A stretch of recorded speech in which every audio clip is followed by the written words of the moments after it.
thought I were getting alright, lads, I really did, and all of a sudden I've fallen again today. Violent stomach ache. And we're at 20 to 4 in the morning, and I thought, well, you can't sleep like this, so you might as well just, that's how I feel. I mean, I don't have to get up and do radio, or I can get up and do washing. Neighbours can't hear me doing washing. I've already asked them 28 times, and they can't hear how I do, if you know what I mean. So, you know, there's no point in just laying there in bed, folks. Anyway, so I thought I'd play around here, making part 3, is it? Yeah, part 3. Anyway, you saw me grounding that to turn the relay on. So what I decided to do then is I did some audio tracing checks, and I realised that the speaker grounding connection here is not in the right place.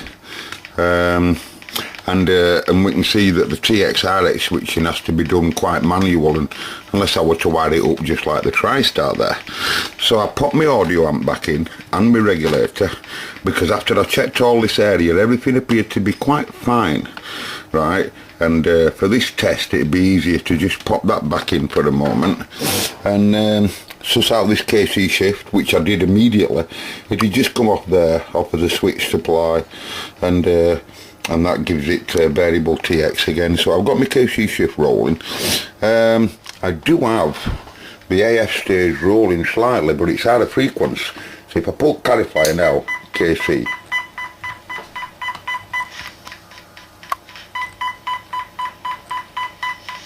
you see me completely losing it. Do you know what I mean? I've got that working again, and when it's at 12 o'clock it's on frequency according to test set, but when it's pushed in it's not. Now it shouldn't be like that, it should be when it's pushed in it's still at 12, but it doesn't matter for this test. We're not in setup mode, we're just in trying to get it working. But that's full audio, right? I'm in AM mode, so I've got 100 microvolt going in, big signal, at 27185, at 80% amplitude, right? Now then, so when I put the species to TX manually, can we just do that? Because this is RX connection at the moment. Let me just break these, it's murder wow. Right, so now basically I've just disconnected the RX supply, speaker grounding. If I now put test set to TX, now I saw that it was TXing, but it was very low. I'm not interested in that. I'm sure our output stage will be fine. You know, I reckon someone has gone like that. It often does. You know, often once you find out all the issues, you've then got to put right everything that they've done to try and get it right. Anyway, so if I now ground that pin that I was talking about, right, I can see there, that's its TX 183. Let me just hold it to TX by clipping it in. Right, so I'm clamped on now. I'm drawing about 1 amp from PSU. Let's give it a bit more to right, so 1 point something. And that's its TX there at 183. Now I'll swing the KC shift around, just see that I'm working. Yeah. Right. So what does it go down to 79?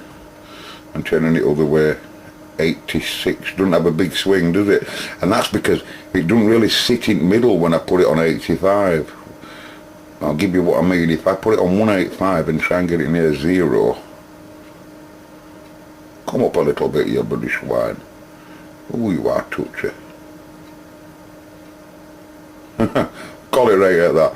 185, look where KC shift is in reality. It's about, what is it, 1/4 not far off, is it? I'll give you it in reality for you. I'll come back a bit. Can you see it? That's where it is. It's not right there, but it's screwed out to death. But it's in TX, as we can tell. So this carrier regulator is working. It will have an hard job to do now, because the lower the RF power, the harder he'll have to work, because something has to pass the current, and it's in. That's why he's on an heat sink at only 1.7, look. Now, that's okay for the test. Now, if I just inject that back in, yeah, that's an idea. Just do that again. Oh, it won't make a blind bit of difference anyway, this. No, it can't do because it's disconnected on its TX wire. So right, just disconnect that then. And it goes back to RX at 255. 255 is too low. And then we'll go to RX test. And that's at 185. Now we know at TX state we're at 185. So I'm injecting 185 back in at 100 like before. And I'm getting a massive window of RF. Man, I should do at 100 microvolt. But why is it low on audio? Right? So, what is it that's going on? You see, that's the positive connection. The speaker audio.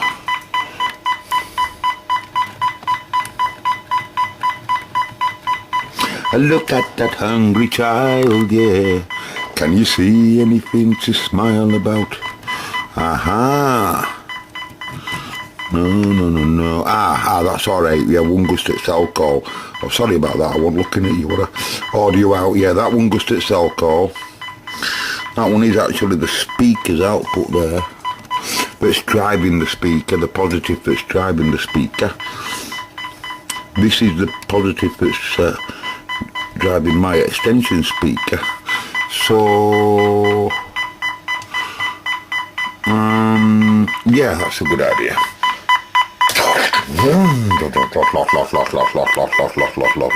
That's my diesel Astra, by the way. Okay, oscilloscope. Could you give me a constant tone, please? That's right. Just turn down a moment. Oscilloscope. Wherefore art thou? Oh, you're in a bit of a tangled mess, you, aren't you? Oh, bloody hell. It's hard to do with one hand. Let me just set this up for scope. Alright, stand by. Right, lads. So, that now represents that tone. I've told him now to be a continuous tone at 1K. Right, and it's going to run it into... it's just going to produce a carrier at that level, at that frequency, 80% modulated at 1K tone, right? So that's what we got there. It's gone bigger. I don't know why.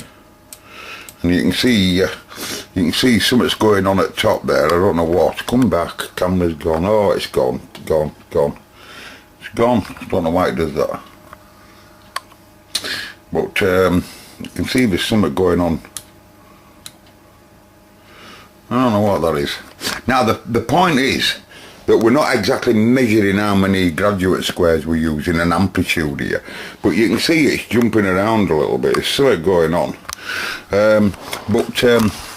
So I'm now on the connection that would drive the speaker, but now I just want to look what audio level I've got on the other pins, right here. So I've got no audio on the centre pin, and that's because when that's out it shorts them together. That's right. So now I do, right, but I only have the same amount of audio now I plug out as what I did before, and that audio I reckon comes from is it somewhere here? Yeah, somewhere down here, right?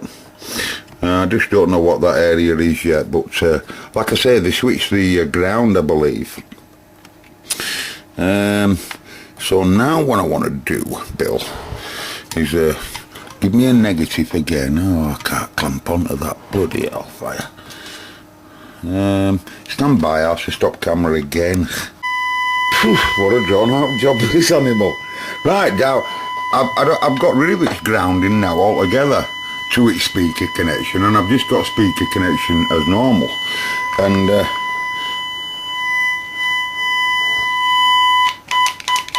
now it won't switch to TX, remember, because the switch TX wire ain't connected, but you can clearly hear now that the speaker sorry, the microphone switching circuit, the speaker circuit is working, i.e. when it's in TX, it's robbing the speaker connection. So no feedback audio would be produced. This is good. This is really, really good. Now then, so just a look at TX again, please. You're in amplitude, are you? Yes. Audio. Oh, we got a fun. Oh, we won't produce any. We've got to hardwire it to TX. Right, folks. I don't know really where I am in this video, but I'm just about to start back again on my Concord 2. I'm in the mood. What day are we on today? Sunday. Sunday afternoon, and 10 past 3. 10 past 3. It's not free. It's 3. Anyway, you know these, I didn't change them, I've got my audio amp back in, you'll see in other videos, but you know all this wax that's on this transformer here, and as I mentioned before, when it were upside down it'd have been getting hot, you know, when it's normal way around in an upright position like Bill there, obviously he ends up being upside down, and so all I'm going to do there, the reason why them wires are like they are is because they've had a full-blown melt condition. It's had an interesting life, but you see this a lot, and basically what's happened is mains come in, and one of the operators over its period of life has shorted polarity. The shorted polarity, everything has to pass through as transformer, and the diode that's down there will have died. Now as you can see, the diode doesn't exist now. It's been removed, that down there, but that'll have gone short, and then put in a complete short across the red and black and the transformer, and everything just gets hotter and hotter. Now it would have obviously naturally blown its mains fuse, but lad just kept putting a bigger one in and a bigger one in and a bigger one in until the only thing that could argue were these points here. So this lot started heating up like an electric fire. I don't know how much current you were managing to get there, but manages to get these wires red hot as well as the transformer.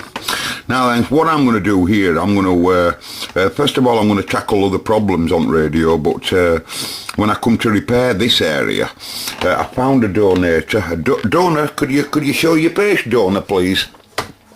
Yeah, I don't want to come, I don't want to do this, I don't want to do it. You're doing it, that's it. You are the donor, you have been for a long time. Now this has got a lovely power supply, and of course he's still got his original diode down in yonder. Now then, can you see the two wire wound? They're all wire wound on these. I've got a special tool that can do them, by the way, but it's somewhere in loft. But I do have a proper tool that can wind them by hand. And anyway, but I'm not going to do that. All I'm going to do is I'm going to unsolder the ash transformer. I'm going to unsolder the ash transformer from this side and remove the diode because it's original. I'll give it a test, of course, and the two ferro pins completely from this side and remove it all. Then I shall just be able to pull the power supply out with its leads, with its feeder leads, and this transformer here and the diode. I'll clean them up a bit and then pop it all back in, and it'll look nice. You can see that this has been a donor, can't you? Poor thing. Alright, but that's what I say, you see, when they're like that, folks, they just have to be a donor. You can't have it like that. There's just no, you know, because it don't matter what repair you did, they'd say it were you. They'd say it were you, that'd be a nightmare. Still a full PA strip in there, look. I once worked at a disco place, you know, making disco amplifiers, and I went as a solderer first. I were there, they came, oh, they'll sack solderers, if you're no good at soldering, they'll sack you. So they put me on production first, fitting out front panel switches and stuff like that. And then there were an opening for soldering because someone had been sacked. They put me on soldering, and they immediately said I were far too good for that department and moved me into testing. And I had some test equipment on my bench and that, and I were getting to see stuff coming up at production line, and all I were doing then, I was just, I had a fixed model. That's how I got used to using the fixed model. I had a fixed model, and they give you that on every one of the new models. I had a fixed model. Every one of the new amplifiers, I had one that were perfect on my bench, and then one that were problematic that had come off the out of the test department that for whatever reason weren't working. And all that, it was a simple process, because all you had to do was just look to see what anyone had done wrong. All the different people had to put the stickers on of what they'd done. And so you always knew on which lady, if you like, had put the wrong parts in, or the wrong diodes, wrong way around. I don't mean to sound prejudiced in any way, female, male prejudice. It's just that there happened to be 22 women only on the assembly. So you couldn't possibly blame anybody else. But I can tell you, anybody makes mistakes. I made loads as well. Right, it's just how it is. But it's easily done. And they were doing 4 amplifiers at once. They used to have it in a jig. And all foam, it were a right nice thing. It were a jig. And if you can imagine this radio and the circuit board hadn't been broke yet, and it were completely bonded to that one and completely bonded to another one, and then another blah, blah, and there were like 6 or 4. And but the circuit boards hadn't been broke. They were now completely unpopulated. They'd put them into this jig that had foam at bottom, right, and space underneath. They'd all clamp them all up together, and then one at last had put ash transformers in, 1, 2, 3, you know, and it were all done. Today it's all done by pick and place machines, and they do it really instantly. But all of these would all be their own unique transformers. So she'd get the unique one, say for example this one out at box, and there might be say 3 of them in this whole set somewhere. You know, there's lots of parts that's the same, like all of these trimmers, they're just the same. So what they tended to do is put all of them in it all at the same time. All of these had been made separate, by the way. I'm only talking about the main boards. They put them all in components, pushed straight through, straight into the foam underneath, and the foam's holding the components, right? And then they do all that, blah, blah, blah, blah, blah, blah, blah, and they build it all up. But they wouldn't have built these up in this case. Like I say, they've been done by hand, so they're out, and they have to be out for good reason. They wouldn't be a close strap to hold the sponge. The top part of the sponge has to hold all these parts in place before they get going solder. So all of this tank area, that's why I've always told you that they're always done by hand. All of this area, they have to be. So these 2 screws and them 2 screws and all them downside, that's why you always see all the clamps, the solder clamps that's holding the frame together, this part, right, and all of this, you know, all of that's put in by hand, and all of this, you know, like I say, and all of this wiring above, you're right. So but they drop the ferrite pins in. The ferrite pins for the wires are already in place, because all of them are done by this hand tool, right, like I was telling you, right. So then once they've populated everything on all the boards, they bring top down, and that top has got a piece of foam in it, and it holds all of it down into place by a right nice amount of pressure, everything. And then the whole table then goes when it flips round. And now when they open the bottom part up, there's hundreds of millions of wires sticking up, component wires, like exhibit D. Hundreds of them coming up from the other side. And a laborious job, someone goes and snips them all off to the right level. Then I was all to that level there. And then Mark, my mate Mark, used to take over then. I remember Mark very well. There were lots of hi-fi people worked at that place, and Mark were one of them. He was trying to get a Gerard record deck sound like a Lin LP12, and he was positive he'd done it. Anyway, then all the 4 boards had flipped together and come other way around, and then they'd go through the solder bath. Mark would take over them. Mark would put them into the bath at one end, make sure his reservoir of solder were perfect, and in our place we did use proper solder, unlike, you know, all like this, unlike some of the unleaded crap that they use today. So they'd go through solder bath, and Mark had to make sure that the level of solder or the depth of the boards going through were at the right level. Otherwise they'd splash too much solder on the other side of the board, and you'd end up solder bath making loads of mistakes by blobbing connections together by mistake.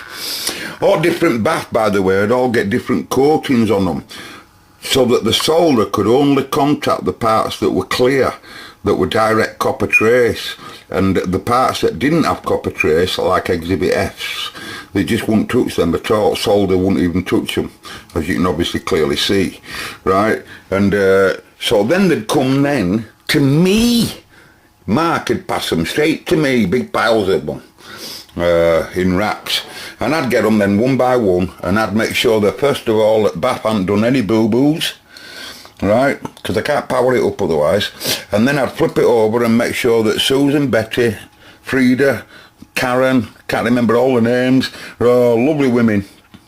And I'd just make sure that any of them were, and it was my job apparently to go and get on at them if they'd got it wrong, but I never ever did, lads. What I used to do, I'd see that so-and-so had put something wrong, and I'd just go over and I'd just grab 5 of them when she's not there, when she's on a dinner break. That's what I used to do. And they'd never see me pestering them because they had all the stock in front of them, millions of different parts. And I'd just go, she's often gets them wrong to Susan, and I'd just get 500 of Susan's parts that she always got wrong. That's what I used to, because it were really easy, the job were really easy anyway, and it were a right enjoyable job, wage were crap. And that's all I used to do. And then I'd get then with my test equipment to plug it up and fire it up and hear it, but not with my own ears. Just with the AF dummy loads that were sat up on wall, big wire wound resistors with meters above them and all that, swallowing or 8-ohm power, whether it be left or right or just mono. Scope looking at just a trace, usually just a 1-tone as well. They didn't seem to be interested in frequency response of it. I'm sorry, but they didn't. Different amplifiers, they did give them a thorough test. All the hot bias and everything had to be set up, of course. And because some of these amps were valves, some were solid state, push-pull, solid state animals. And it were great. It were great to see them. So I do understand a lot about this, you know, what's happened down there. So I'll just replace all that, but only after I've found the rest of the faults there, right? In this, I'm just still going to carry on now working on AF, on AFPA side. Something's still going on. Okay, catch you in a bit. I have a dream. Right, ladies and gents, what you're looking at there is my Marconi making a signal. Signal sounds like this. For obvious reasons. Now then, notice I turn the volume down and the scope's still reading the identical trace. Watch. Let me just move that light for you. For those that's interested, I'm sorry, it's sunlight bouncing through window. Can I turn that up a bit and make you see it better? No, it's just sunlight, lads, I'm sorry about that. If I block the light there. Anyway, what I'm looking at here, right, when we've got a problem like that, have you heard me say that all the signals, when it comes to the detector stages, they want to know what mode do you want to listen to? Do you want to listen to upper sideband, lower sideband, AM or FM? So today I'm injecting a usual standard because it's a bit deaf, is this radio, and it's only getting a little sniff. What we're doing, you see, we're working with the fix. Can be very good. It can give you all the signal levels that the manual might not give you. You know, you can't whack having a fix for just a little glimpse at something. Save you trailing round all in here, I'll tell you. This is an old manual, I've had it yonks, and it must have repaired loads of different radios. Just look at it all that it covers here. You can see there, look, it covers the Cobra 150, Colt 320, 320DX, 1200 Excalibur, Ham International Concord 2, what I'm on. This high gain, you know, another high gain there in Tech 1200 FM, Lafayette, blah blah blah, and the TwiStar 747. Okay, I can assure you, lads, it's done loads. It's war and tour, as you can see. But it's still readable, it's still readable. Anyway, so I said to myself, okay, AFPA is perfect, I know it is, but it's very low, that's full volume. Full volume. Let me just give you an understanding then. Fixed model, can you look at the same signal? I know wrong with him, right? Now then, and I'm injecting same into pair of them. I know he's a bit noisy, but don't worry, he hasn't got really a good ground, you know, but we're not interested. Anyway, so when we know that the AFPA is working okay, this radio, by the way, has got TX audio problems as well. It's got virtually no AM amplitude modulation being produced in its TX. And you know why? Because they're very, very, you know, the AF modulator stages. I can hear some of your brain cells now. And also, it produces 2.5K of deviation on TX. But hey, deviation is derived at a much lower level, and it's very, very low on SSB TX. It transmits, it'll do, it's a bit low on carrier power, but I'm sure we can get that up. But I think it's doing about 1 point something watts. We'll see the videos later for that. So like I said, I got it all TX switching, got it all doing everything it should do. I think I can show you TX now without altering the setup there. I'll just keep mic, and you can see there I'm 185, but I've got my KC shift turn to do that, and I'm at 1.3 watts. I'm not interested in getting it any higher at that, right? But just to show you that I've got TX up and rolling again, right? But I'm not interested at the power it's doing. It's TX switching. I do believe the the speaker circuit's working as it should do, but there might be some issue down here with these populated parts that's different from how this is set up. But we can go into that later. Right. The point is, when I want to look, right, if you just bear in mind all your output detector stages, AM, FM, upper and lower sideband, they all get sent to volume control. They have to do, so that you can decide how loud you want everything. Oh, you're on TX RX. So you can decide how loud you want everything, right? And then it'll run the output volume into your AFPA and into your speaker. But all of them all start coming together. There's a place where they all come together, and we can look at it as like the AF preamp input stages. Right, the AF preamp input stages, and basically that's what we're looking at right here on this animal. Right from about here, all of this chain here gives us a nice output to get them all to the level that we want, and they'd all come in from different points. Your ANL, your noise blanker, your squelch circuits, your signal meter, they all get derived roughly off this area-ish, depending on what mode you're listening to. Now, pin 22 coming out of that cap there, 135, I want to see audio there, and I want to see audio at preamp level, what we call preamp level, before the AFPA.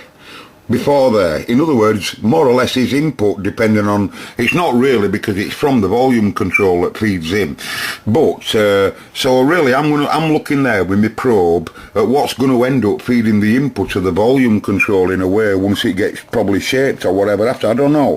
But anyway, if I go to 135, which happens to be pin base 22, right, that's where I am right now. And that's why we can see it with irrelevant to volume, right? And you'll notice that the peak of the audio doesn't get any higher when I've got volume on or off. That's because we're at preamp level. Now then, when I look at the fixed model here and I do the same test on that pin, it's exactly the same. I've got exactly the same amount of amplitude being produced at the audio peak rate there. So that tells me they're using the scope there just for a short while as an amplitude monitor to see whether we're getting any more audio at that point than what we are at this point. And the fact of the matter is, folks, that the AF stages in this radio must be working perfect. Then, you know, I was thinking that the problem must be there, but it isn't. Now then, from there, it's possible that the AM and FM signals go into the mode switch area here. As you can see, there's 6 separate wafers, 1, 2, 3, 4, 5, 6, and the dotted line tells us that all of these wafers move together at the same point. So when you turn the mode switch, excuse me, all of these, there'll be one common and 3 highs, one common 3 highs, one common 3 highs, one common 3 highs, just same on all, but the only difference is you'll see some's not being used in pins. It doesn't matter. The point is that they're all set in an order so that when you change the modes, You're putting, you're allowing the audio to pass to the right parts at volume control, if you like, and what from the detectors that you want to listen to, and at the same time the mode switch is changing voltages around all the time, and it's all coming from this switching area, which is down here. Right now then, if this bleep circuit does something that robs some of these supplies here that you see, can you see all these BTS and all of that? Well, if any one of them is missing, it's possible that some part of the muting circuit is not...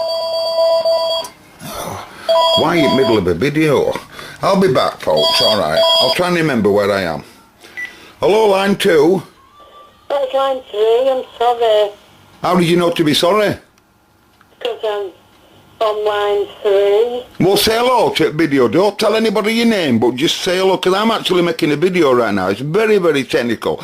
And I always bring the people on the video if they've rung up. So would you just say so? And I also say to them, could you say, they don't know who you are. They've no idea who you are, and you are going worldwide right now. So would you just say to them something that you think's funny in any way, and then I'm going to stop the camera. Okay, you're live and direct, and now I don't want to say your name, but please, I want you to do something funny. Act crazy if you want. I'm going to put you on the stage after 3. After 3, we're counting down. 3, 2, 1, go. I did. Do you think my viewers are 5-year-olds? I'll stop the camera, folks. Thank you. I'm sorry about the phone call. I'd say it really wants me to repair this radio, folks. I wonder if I get it working, it'll come up with my call sign. Perhaps if I give it a bit of AF.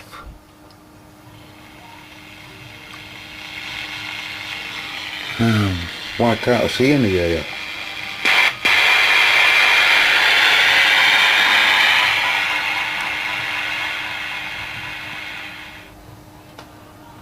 I can't. Forget it. Anyway, so as I was saying, right, these glasses, by the way, they're not mine. They're just straight off the shelf, ×2 type glasses. Great for reading manuals and working on radios. I wouldn't go outside with them on. Please don't think... I don't have any prescription glasses, by the way. But they're great, them, for workshop. They're only £2. And I bought 2 pairs at the same time, because I've nearly got a workshop into the room. You look a knobhead with them, I grant you like, but you can't half see, you're like a moth.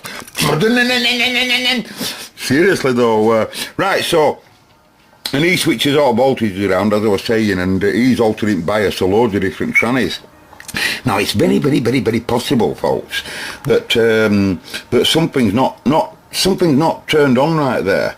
So that's just what I'm going to do now. What I'm going to do now with the manual is I'm just going to go through some of these boards. Now if you look, it tells you them all if you look. You know, so all you've got to do is find out where they connect. Just follow them back. Some of them will come from mode switch. And that's what I'll be doing. I'll be going to mode switch, which in this area is here. Band switch and mode switch. Mode switch there. And I'll just be looking at them positives and see that they're in the right place. Now I'll get back to you on that one. We know that the AF strip were working. We saw it on scope, right? At AF at preamp stage, you did the licked. You did the licked. You saw that, didn't you, on video 1 or whatever? That proves AFPA is running. I just took that out just to have a look in that area, as you know, and tidy it up a bit. But it's getting there, lads. So I'm going to. Shall I post this one for you now? I think I'll post this one. Yeah. Should we call this bid free? I'll post this one, and then on the next video, I'm sorry about that, but hey, I'm giving you information that's hot off the press here.